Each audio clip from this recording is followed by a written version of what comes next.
লালমনিরহাটের বিভিন্ন বিদ্যালয়ে শিক্ষার্থীদের কিছু স্বাস্থ্যসেবা দেখভালের দায়িত্ব পালন করছে ছাত্রছাত্রীরাই।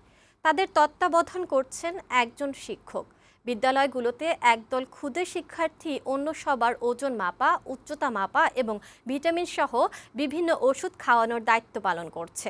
প্রতি মাসে একদিন চিকিৎসকদের মতো সাদা পোশাক গায়ে দিয়ে ক্ষুদে শিক্ষার্থীরা এ দায়িত্ব পালন করেন। লালমনিরহাট সংবাদদাতা তৌহিদুল ইসলামের প্রতিবেদন। লালমনিরহাটের বিভিন্ন প্রাথমিক ও মাধ্যমিক বিদ্যালয়ের চিত্র এটি।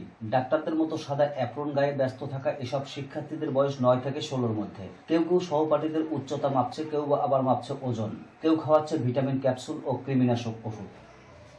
স্বাস্থ্য ও পরিবার কল্যাণ মন্ত্রণালয়ের স্বাস্থ্যসেবা বিভাগের আওতায় লালমনিরহাটের বিদ্যালয়গুলোতে এমন স্বাস্থ্যসেবা কার্যক্রম চালাচ্ছে ক্ষুদে ডাক্তারের দল।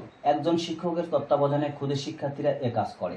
স্কুলের শিক্ষার্থীদের ওষুধ খাওয়াই, হাইট মাপি, ওজন মাপি, ওষুধ খাওয়াই, চোখ পরীক্ষা করি। আমাদের এসব কাজ করতে অনেক ভালো লাগে। কেউ যদি হাত কাটা যায় ওই জায়গায় ব্যান্ডেজ করে দিই, ওষুধ দেই, মাথা ঘুরে গেলে পানি দেই। ওদের উপকার হচ্ছে যে চিকিৎসা মানে হাসপাতালে যাইতে হইতেছে না। বিভিন্ন ডাক্তার থাকে, সেখান থেকে আমরা এই প্রশিক্ষণগুলো নেই কিভাবে মেয়েদের বা ছেলেদের স্বাস্থ্য ঠিক রাখা যাবে। বছরে 2বার করে স্বাস্থ্য পরীক্ষা করে, যেটা হাইট, ওয়েট এবং চোখের টেস্ট করে। সেই সাথে বছরে 2বার করেই ওরা কৃমিনাশক ট্যাবলেটটা খাওয়ায়। এতে শিশুর স্বাস্থ্য খুব ভালো থাকে। জেলা সিভিল সার্জন জানালেন, স্বাস্থ্যসেবা সম্পর্কে শিক্ষার্থীদের সচেতন করতে স্বাস্থ্য বিভাগ এমন উদ্যোগ নিয়েছে। এর মধ্যে শিক্ষার্থীরা মানবিক ও যোগ্য নেতৃত্বের গুণাবলী অর্জন করছে বলেও মনে করেন তিনি।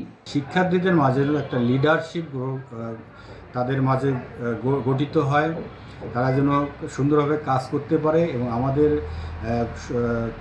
কার্যক্রমটা যেন সুন্দরভাবে পরিচালিত হয়। সব বাচ্চাদের স্বাস্থ্য পরীক্ষা করা এবং সব বাচ্চাদেরকে কৃমির ট্যাবলেট খাওয়ানো, এই কার্যক্রমটা করবার জন্যই আসলে এই স্বাস্থ্য বিভাগ থেকে এটি করা হয়। 2011 সাল থেকে প্রাথমিক এবং 2018 সালে মাধ্যমিক বিদ্যালয়ে চালু হয় ক্ষুদে শিক্ষার্থীদের অংশগ্রহণে এ স্বাস্থ্যসেবা কার্যক্রম।